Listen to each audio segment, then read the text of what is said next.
আমি ঔপন্যাসিক কেবল এইটুকু বললেই বলা হয় না। আমি উপন্যাস লিখে টাকা রোজগার করি, অর্থাৎ আমি যদি উপন্যাস না লিখি তাহলে আমার পেটও চলবে না। অর্থাৎ উপন্যাস লেখা আমার পেশা, কিন্তু এই পেশা বুঝি আর চলে না।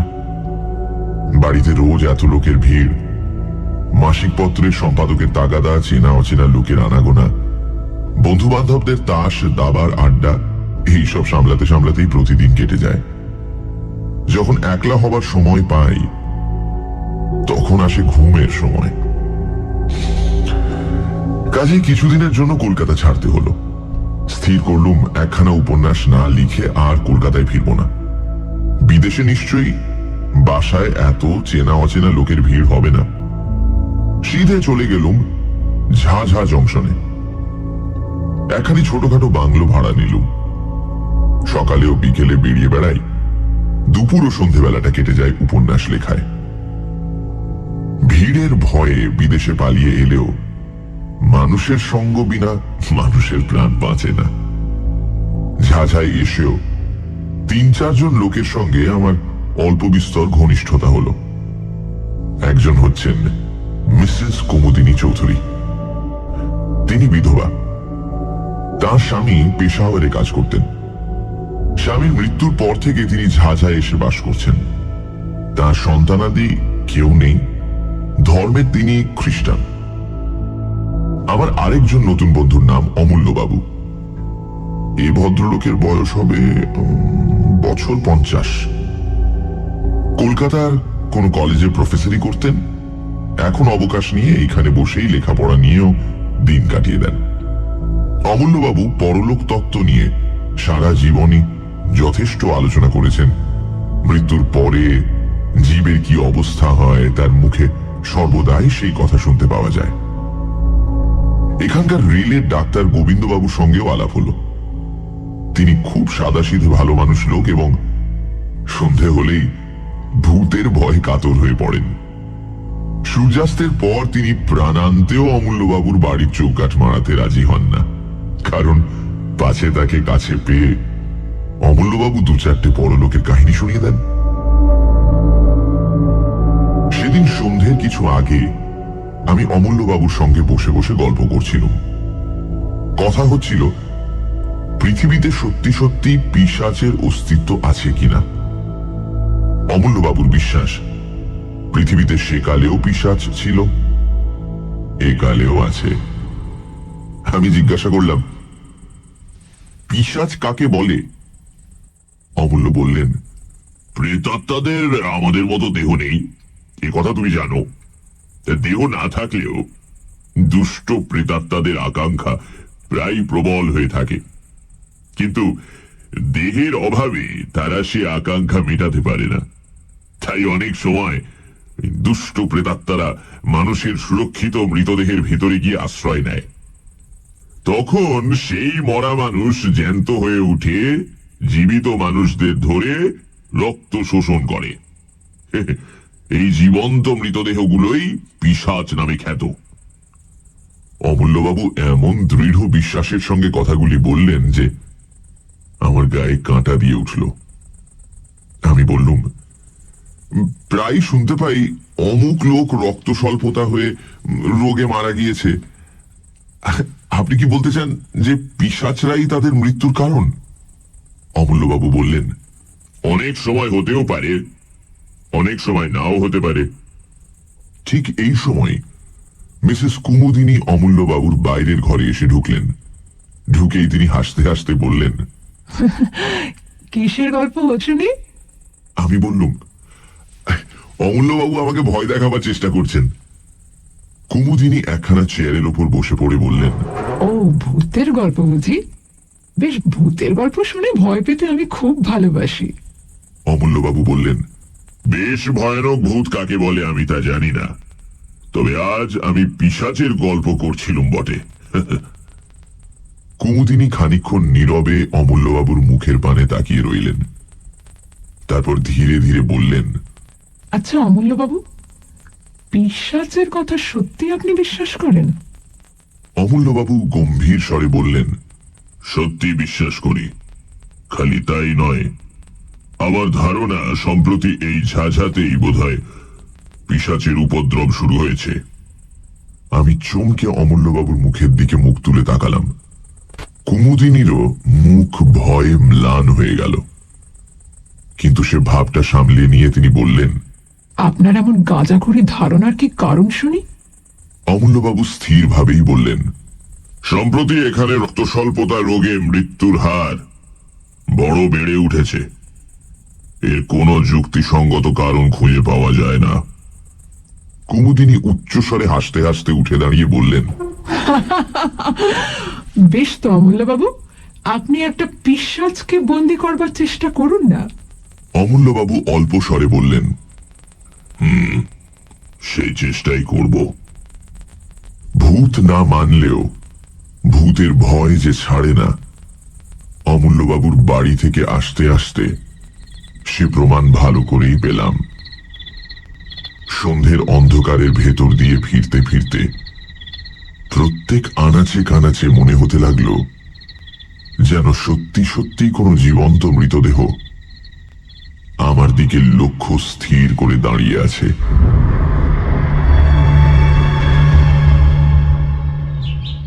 অমূল্যবাবু প্রতিদিন সকালে আমার বাসায় এসে চা পান করতেন।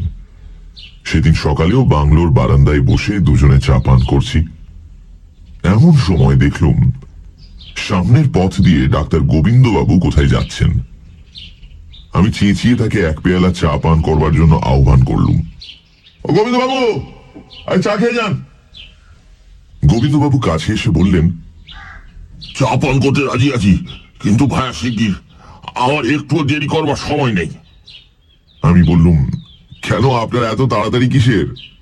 গোবিন্দবাবু বললেন, মিসেস কুমুদিনী চৌধুরীর মালির ছেলের ভারী অসুখ, বোধহয় বাঁচবে না। জিজ্ঞাসা করলুম, কি অসুখ? গোবিন্দবাবু বললেন, রক্ত স্বল্পতা, অর্থাৎ অ্যানিমিয়া।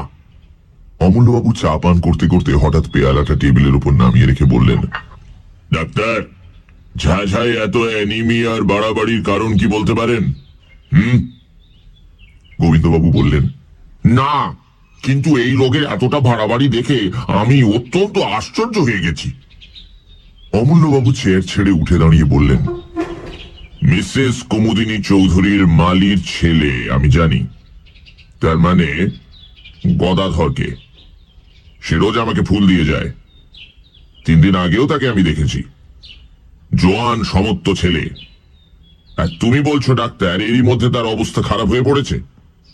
অ্যানিমিয়া রোগে এত তাড়াতাড়ি কারুর অবস্থা খারাপ হয় না। চলো ডাক্তার, তোমার সঙ্গে আমরাও গিয়ে গদাধরকে একবার দেখে আসি। আমার বাংলো থেকে মিসেস চৌধুরীর বাংলোয় যেতে 4-5 মিনিটের বেশি সময় লাগে না। মিসেস চৌধুরীর বাগানের এক কোণে মালির ঘর। আমরা সকলে গিয়ে সেখানে উপস্থিত হলাম। ঘরের ভেতরে একপাশে বুড়ো মালি মাথায় হাত দিয়ে ম্লান মুখে বসে আছে। গদাধর শুয়ে আছে একখানা চৌকির উপরে। তার মুখ এমন বিবর্ণ ও রক্তশূন্য যে দেখলেই মনে হয় মৃত্যুর আর বেশি দেরি নেই। ডাক্তারবাবু তাকে পরীক্ষা করে চুপি চুপি আমাদের বললেন, আজকে রাত বোধহয় কাটবে না। অমূল্যবাবু গদাধরের পাশে গিয়ে বসলেন। তারপর রোগীর গায়ের কাপড়টা খুলে তীক্ষ্ণ দৃষ্টিতে কি দেখতে লাগলেন। খানিকক্ষণ পরে গদাধরের গলা ও বুকের মাঝখানে একটা জায়গার দিকে আঙুল নির্দেশ করে বললেন, ডাক্তার, এটা কিসের দাগ? গোবিন্দবাবু বললেন, ওটা ক্ষত চিহ্ন বলেই মনে হচ্ছে। যা নোংরা ঘর, ইঁদুর টিঁদুরে কামড়েছে বোধহয়। অমূল্যবাবু গদাধরের বাপকে ডেকে জিজ্ঞাসা করলেন, তোমার ছেলেকে সেবা করে কে?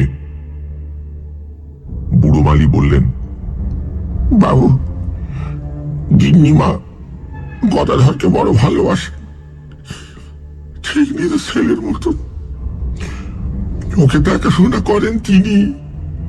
ওর সঙ্গে দিনে তার বিশ্রাম নেই, রাতে ঘুম নেই বাবু।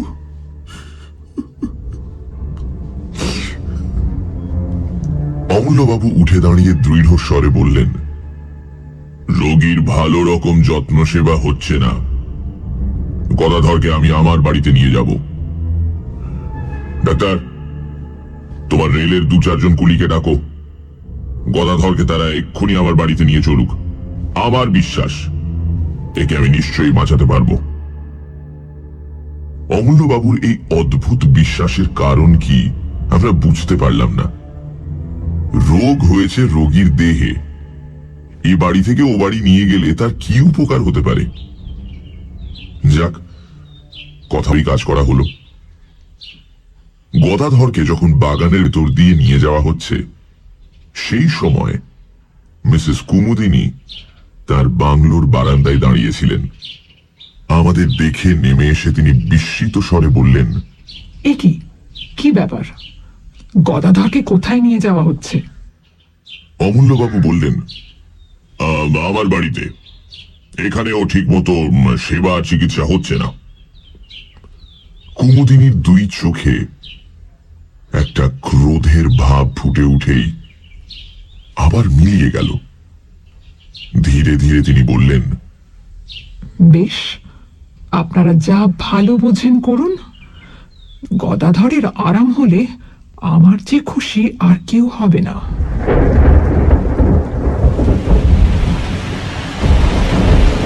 সেদিন সন্ধ্যের পর থেকে মুষলধারে বৃষ্টি নামল। গাছপালার আর্তনাদ ও মেঘের গর্জনের সঙ্গে সঙ্গে পাহাড়ের উপর থেকে হুড়হুড় করে বৃষ্টিধারা নেমে আসার শব্দ শুনতে শুনতে আমি ঘুমিয়ে পড়লাম।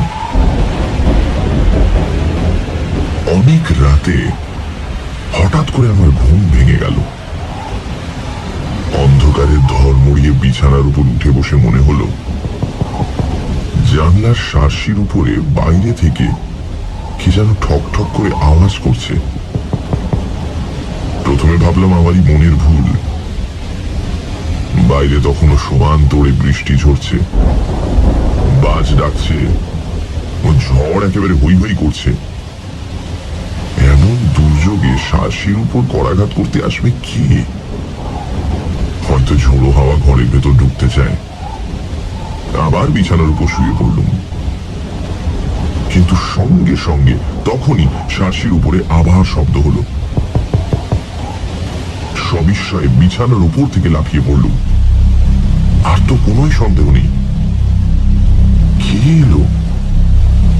এই বন জঙ্গল পাহাড়ের দেশে এই ঝড় বৃষ্টি অন্ধকারে কে আমার ঘরের ভেতর ঢুকতে চায়? অজানা বিদেশ বলে শোবার সময় বালিশের তলায় রোজই একটা টর্চ রেখে দিতুম। টপ করে তুলে নিয়ে জেলে জানলার উপরে আলোটা ফেললুম, আর সেই তীব্র আলোকে দেখলুম বন্ধ শার্সির উপরে 2 হাত ও মুখ রেখে দাঁড়িয়ে আছে এক অদ্ভুত মূর্তি। ঝোড়ো হাওয়ায় রাশি রাশি কালো লম্বা চুল এসে তার সারা মুখখানাকে আচ্ছন্ন করে ফেলেছে, এবং সেই চুলের ফাঁকে আগুনের মতো দপদপ করে জ্বলছে তার 2 বিস্ফারিত চক্ষু। পর মুহূর্তে মুখখানা আলোক রেখার ভেতর থেকে সাত করে সরে গেল। এ কি দুঃস্বপ্ন?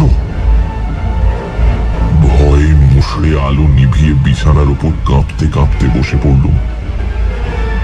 আতঙ্কে সারা রাত আর ঘুম হলো না। কেবলই মনে হতে লাগলো শার্সির কাঁচ ভেঙে ওই বুঝি এক অমানসিক মূর্তি ঘরের ভেতরে হুড়মুড় করে ঢুকে পড়ে। সানডে সাসপেন্সে আজ মিসেস কুমুদিনী চৌধুরী। লেখক এসেছেন ঝাঝায়। সেখানে তার সঙ্গে আলাপ হয় অমূল্যবাবুর, যিনি পরলোক তত্ত্ব চর্চা করেন। অমূল্যবাবুর ধারণা ঝাঝাতে ইদানিং পিশাচের উপদ্রব শুরু হয়েছে, এবং সেই কারণেই অ্যানিমিয়ায় সেখানে বেশ কিছু লোকের মৃত্যু ঘটেছে। মিসেস কুমুদিনী চৌধুরীকে সেই কথা বলাতে তিনি বললেন, তাহলে অমূল্যবাবু একটা পিশাচকে বন্দী করবার চেষ্টা করে দেখুন। ইতিমধ্যে মিসেস চৌধুরীর বাড়ির মালির ছেলে গদাধর অসুস্থ হয়ে পড়ল। অমূল্যবাবু তাকে নিজের বাড়িতে নিয়ে এলেন। সে রাতে প্রচন্ড ঝড় বৃষ্টির মধ্যে লেখক দেখলেন তার জানলায় কে ঠক ঠক করছে। টর্চ ফেলে দেখলেন একটা ভয়ঙ্কর মূর্তি। তারপর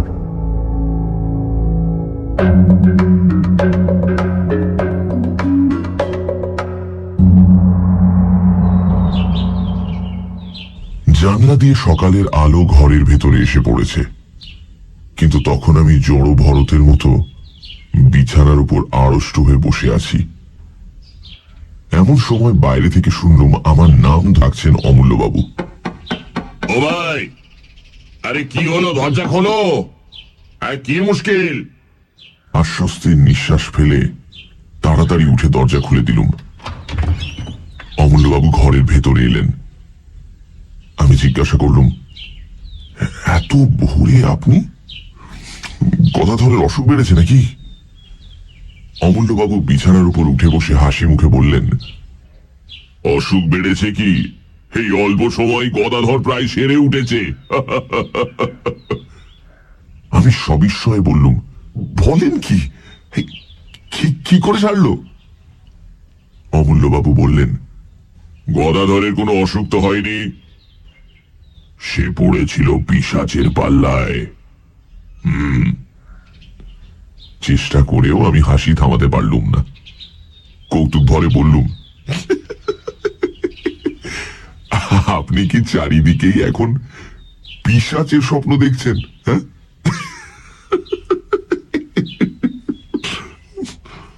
অমূল্যবাবু অটল ভাবেই বললেন, তোমার যা ইচ্ছে হয় বলো, আমি কোনোই প্রতিবাদ করব না। গদাধর কেন বেঁচেছে জানো? কাল দিন রাত তার শিয়রে বসে আমি পাহারা দিয়েছি বলে কারুকে তার ত্রিসীমানায় আসতে দিইনি। কাল রাতে আবার কেউ যদি তার রক্ত শোষণ করত, তাহলে আজ আর তাকে জীবিত দেখতে পেতে না। আমি সবিস্ময়ে বললুম, রক্ত শোষণ? অমূল্যবাবু, আপনি কি বলছেন? কে তার রক্ত শোষণ করত? অমূল্যবাবু কিছুক্ষণ স্তব্ধ হয়ে রইলেন। তারপর ধীরে ধীরে বললেন, তোমার ও কথার কোনো জবাব আগে আমি দেব না। কাল রাতে আমি সচক্ষে কি দেখেছি তোমার কাছে আগে সেই কথাই বলতে চাই। তুমি জানো আমার বাড়ি দোতলা। গদাধরকে আমি দোতলার ঘরেই শুইয়ে রেখেছিলুম পাহারা দেবার জন্যে। তার পাশে বসে কাল সারা রাত আমি কাটিয়ে দিয়েছি। কালকের রাতের ঝড় বৃষ্টির কথা তুমিও টের পেয়েছো বোধ হয়। মাঝ রাতে ঝড় বৃষ্টির বেগ অত্যন্ত বেড়ে ওঠে। সেই সময় বই পড়তে পড়তে হঠাৎ মুখ তুলে দেখি জানালার ঠিক বাইরেই একটি স্ত্রী মূর্তি দাঁড়িয়ে রয়েছে। দোতলার ঘর, মাটি থেকে সেই জানালাটা অন্তত 20 ফুট উঁচু। সেখানে কোনো স্বাভাবিক মানুষের মূর্তির আবির্ভাব যে সম্ভবপর নয়, এ কথা তুমি বুঝতেই পারছো। আমি অবাক হয়ে তার দিকে খানিকক্ষণ তাকিয়ে রইলুম। ঘরের আলো তার মুখের উপর পড়েছিল, তাকে দেখেই আমি চিনতে পারলুম। কে সে কিছু আন্দাজ করতে পারো? আমি হতভম্বের মতো ঘাড় নেড়ে জানালুম, না। অমূল্যবাবু বললেন, সে মূর্তি হচ্ছে মিসেস কুমুদিনী চৌধুরীর। কুমুদিনী খুব হাসি মুখে আমার দিকে তাকিয়েছিলেন। আমি তাকে দেখেই উঠে দাঁড়ালুম। তারপর শার্সি খুলে খড়খড়ি পাল্লা দুটো বন্ধ করে দিলাম সজোরে। আমাকে বাধা দেবার জন্য মূর্তিটা তাড়াতাড়ি হাত বাড়িয়ে এগিয়ে এলো, কিন্তু বাধা দিতে পারল না। আমার মনে হলো জানলা বন্ধ করবার সময় তার ডান হাতখানা পাল্লার তলায় পড়ে চেপটে গেল। তারপরও জানলার উপরে আরো কয়েকবার করাঘাতের শব্দ শুনতে পেয়েছি, কিন্তু সেদিকে আমি আর ভ্রুক্ষেপও করলাম না। এখন বলো, আমার কথা পাগলের গল্পের মতো মনে হচ্ছে? হ্যাঁ?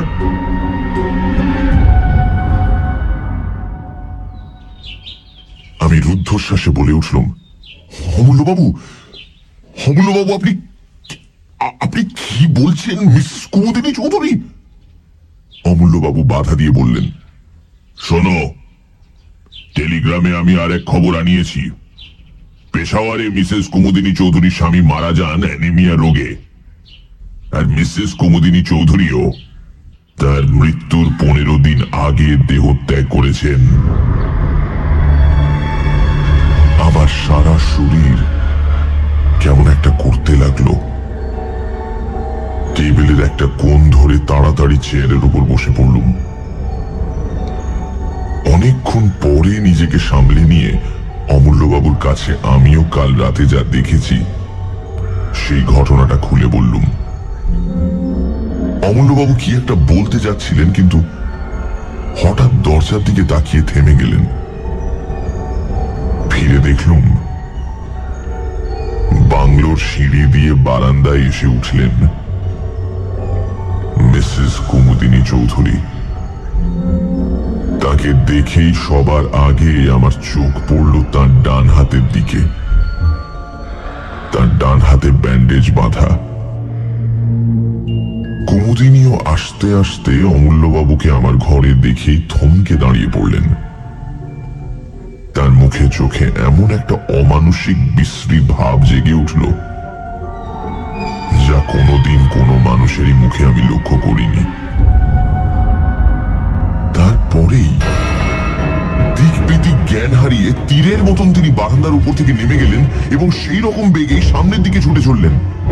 আমি দ্রুত পদে এগিয়ে গিয়ে চেঁচিয়ে উঠলুম, মিসেস চৌধুরী সাবধান, ট্রেন ট্রেন, মিসেস চৌধুরী, আরে মিসেস চৌধুরী সাবধান, ট্রেন। কিন্তু আমার মুখের কথা মুখেই রইল। আমার বাংলোর সামনে দিয়ে যে রেল পথ চলে গেছে, কুমুদিনী তার উপরে গিয়ে দাঁড়াতে না দাঁড়াতেই একখানা ইঞ্জিন হুড়মুড় করে একেবারে তার দেহের উপরে এসে পড়ল। ভয়ে আমি দু চোখ বুজে ফেললুম। সঙ্গে সঙ্গে শুনলুম তীক্ষ্ণ এক মর্মভেদী আর্তনাদ। তারপরেই সব স্তব্ধ। খানিকক্ষণ আচ্ছন্নের মতন দাঁড়িয়ে রইলুম। আমার চারিদিকে পৃথিবী যেন ঘুরতে লাগলো এবং সেই অবস্থাতেই শুনলুম অমূল্যবাবু বলছেন, স্থির ও ভাই, স্থির হও। ট্রেনে চাপা পড়লো ও কোনো মানুষের দেহ নয়, ও হচ্ছে কোনো পিশাচের আশ্রিত দেহ। ঝাঝার গোরস্থানে মিসেস কুমুদিনী চৌধুরীর দেহ কবর দেওয়া হলো। তারপর মাসখানেক কেটে গেল।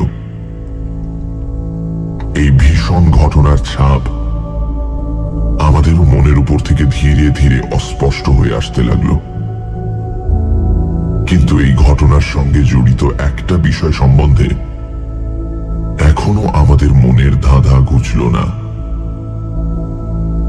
ঝাঝার রক্ত স্বল্পতা রোগের বাড়াবাড়ি এখনো কমল না কেন, তাই নিয়ে প্রায়ই আমাদের মধ্যে আলোচনা হয়। অমূল্যবাবু পর্যন্ত ধাঁধায় পড়ে গেছেন। তিনিও মাঝে মাঝে আশ্চর্য হয়ে বলেন, তাই তো হে, রক্ত স্বল্পতার রোগটা এখানে সংক্রামক হয়ে দাঁড়ানো নাকি? এর কারণ তো কিছুই বোঝা যাচ্ছে না। কিছুদিন পরে একদিন নদীর ধার থেকে ফিরতে আমার রাত হয়ে গেল। সে রাতটা ছিল চমৎকার। পরিপূর্ণ পূর্ণিমা নদীর জলকে যেন মেজে ঘষে রূপোর মতো চকচকে করে তুলেছে এবং চারিদিক ধপধপ করছে, প্রায় দিনের বেলার মতো। এই পূর্ণিমার শোভা দেখবার জন্যই এতক্ষণ আমি নদীর ধারে অপেক্ষা করছিলাম। বিভোর হয়ে চারিদিকে তাকাতে তাকাতে বাড়ির পথে ফিরে আসছি। গভীর স্তব্ধতার ভেতরে ঝিঝি পোকার ডাক ছাড়া আর কোনো কিছুরই সাড়া পাওয়া যাচ্ছে না। পথ একান্ত নির্জন। প্রাণে হঠাৎ গান গাইবার স্বাদ হলো। এমন রাতের সৃষ্টি তো গান গাইবার জন্যই, কিন্তু গান গাইবার উপক্রম করতেই সামনের দিকে তাকিয়ে যা দেখলুম, তাতে আমার বুকের রক্ত যেন হিম হয়ে গেল। পথের একটা মোড় ফিরে প্রায় আমার সামনে এসে দাঁড়ালেন মিসেস কুমুদিনী চৌধুরী। আমার দেখবার কোনো ভুল হয়নি, তেমন উজ্জ্বল পূর্ণিমায় ভুল হবার কোনো সম্ভাবনাই ছিল না। ভাগ্যে কুমুদিনী অন্যদিকে তাকিয়েছিলেন, তাই আমাকে তিনি দেখতে পেলেন না। আমি তাড়াতাড়ি একটা গাছের আড়ালে সরে গেলুম। কুমুদিনী সেই পথ ধরে একদিকে অগ্রসর হলেন। আমি স্তম্ভিত চোখে লক্ষ্য করলুম তার দেহ যেন মাটির উপর দিয়ে পা ফেলে হেঁটে যাচ্ছে না, শূন্য দিয়ে ভেসে যাচ্ছে একখানা মেঘের মতন। পথের বাঁকে সেই অদ্ভুত ভীষণ মূর্তি অদৃশ্য হয়ে গেল এবং আমিও ছুটতে লাগলাম রুদ্ধশ্বাসে, আতঙ্কে ও বিস্ময়ে বিহ্বল হয়ে। ছুটতে ছুটতে একেবারে অমূল্যবাবুর বাড়িতে। অমূল্যবাবু বৈঠকখানায় একা বসে বই পড়ছিলেন। হঠাৎ আমাকে সেইভাবে সেখানে গিয়ে পড়তে দেখে নির্বাক বিস্ময়ে আমার দিকে মুখ তুলে তাকিয়ে রইলেন। আমি প্রায় রুদ্ধস্বরে বলে উঠলাম, মিসেস চৌধুরী, মিসেস চৌধুরী। অমূল্যবাবু, এইমাত্র মিসেস চৌধুরীর সঙ্গে আমার দেখা হলো। অমূল্যবাবু সিধে হয়ে দাঁড়িয়ে উঠে বললেন, তার মানে? আমি হাঁপাতে হাঁপাতে বললুম, নদীর পথ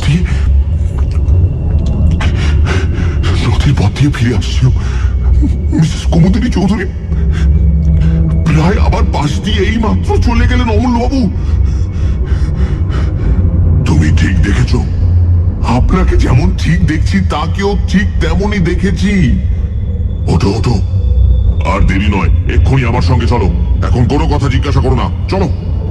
অমূল্যবাবু হাত ধরে আমাকে টেনে নিয়ে দ্রুত পদে ঘর থেকে বেরিয়ে এলেন। তারপর বাগানের কোণ থেকে একটা শাবল ও একখানা কোদাল তুলে নিয়ে কোদালখানা আমার হাতে দিয়ে বললেন, এসো।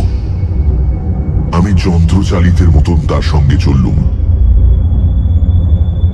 আবার সেই নদীর পথ, চারিদিক তেমনি নীরব ও নির্জন, আকাশে তেমনি স্বপ্নময় চাঁদের হাসি। নিবিড় বনজঙ্গল ও পাহাড়ের পর পাহাড় দাঁড়িয়ে আছে যেন ছবিতে আঁকা। কিন্তু সেসব দৃশ্য দেখবার মতো মনের অবস্থা তখন আমার ছিল না। আমার প্রাণ থেকে সমস্ত কবিত্ব তখন কর্পূরের মতন উবে গিয়েছিল। ঘাসের উপরে বড় বড় গাছের ছায়া নড়ছে আর আমি চমকে চমকে উঠছি। নিস্তব্ধতা বিদীর্ণ করে একটা পেঁচা চেঁচিয়ে উঠল। শিউরে উঠে আমি ভাবলুম, ঝোপে ঝাড়ে আড়ালে আবছায়ায় যেসব অশরীরী দুষ্ট আত্মা রক্ত তৃষ্ণায় উন্মুখ হয়ে আছে, ওই নিশাচর পাখিটা যেন তাদেরই সাবধান করে জানিয়ে দিল, তোমরা প্রস্তুত হও, পৃথিবীর শরীরী প্রাণী আসছে। ওই তো ঝাঁঝার গোরস্থান, কবরের পর কবর সারি সারি দেখা যাচ্ছে। তাদের উপরে ইটের বা পাথরের গাঁথুনি, পাশ থেকে নদীর জলের তান ভেসে আসছে অশ্রান্ত তালে। আমার মনে হলো এতক্ষণ এইসব কবরের পাথরের উপর যেসব ছায়া দেহ বসে বসে রাত্রি যাপন করছিল, আচম্বিতে জীবিত মানুষের আবির্ভাবে অন্তরালে গিয়ে নদীর সঙ্গে স্বর মিলিয়ে তারা ভয়াবহ কানাকানি করছে।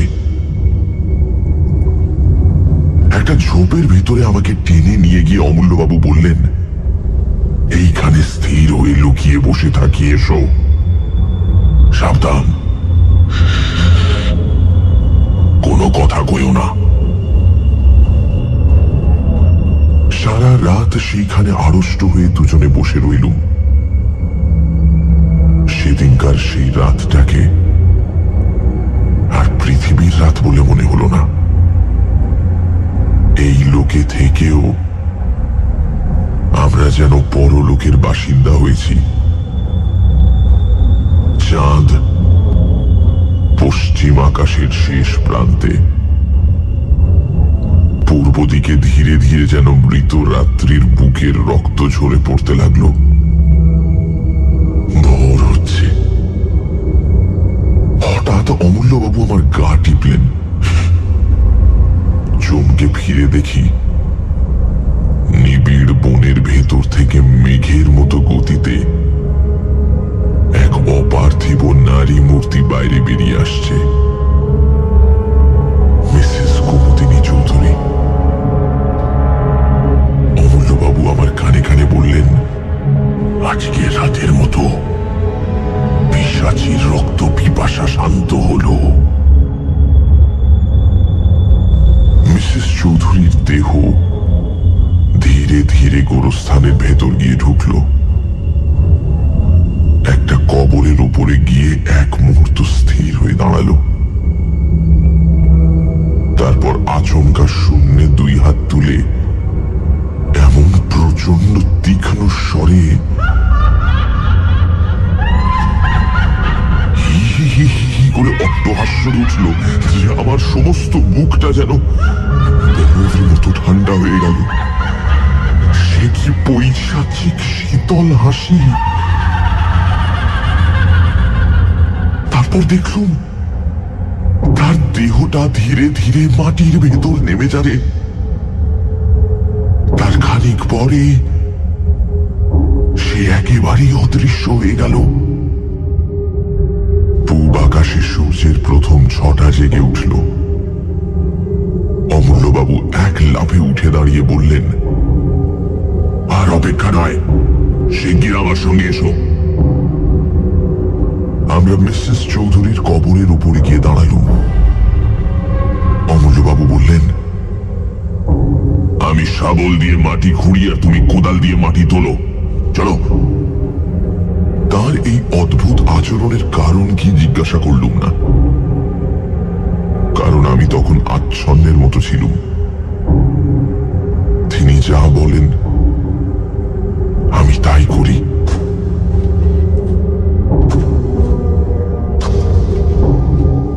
অল্পক্ষণ পরেই কফিনটা দেখা গেল। অমূল্যবাবু বললেন, দেখো, এইবারে আমি কফিনের ডালাটা খুলব, তারপর আমি যা করব তুমি তাতে আমাকে বাধা দিও না। শুধু এইটুকু মনে রেখো, কফিনের ভেতরে যে দেহ আছে সেটা কোনো মানুষের দেহ নয়। অমূল্যবাবু দুই হাতে টেনে কফিনের ডালাটা খুলে ফেললেন। আমি স্তম্ভিত চোখে দেখলাম কফিনের ভেতর শুয়ে আছে মিসেস কুমুদিনী চৌধুরীর পরিপূর্ণ দেহ। সে দেহ দেখলে মনে হয় না তা কোনোদিন ট্রেনে কাটা পড়েছিল। সেটা 1 মাস আগে কবর দেওয়া কোনো গলিত মৃতদেহ নয়। তার তাজা মুখ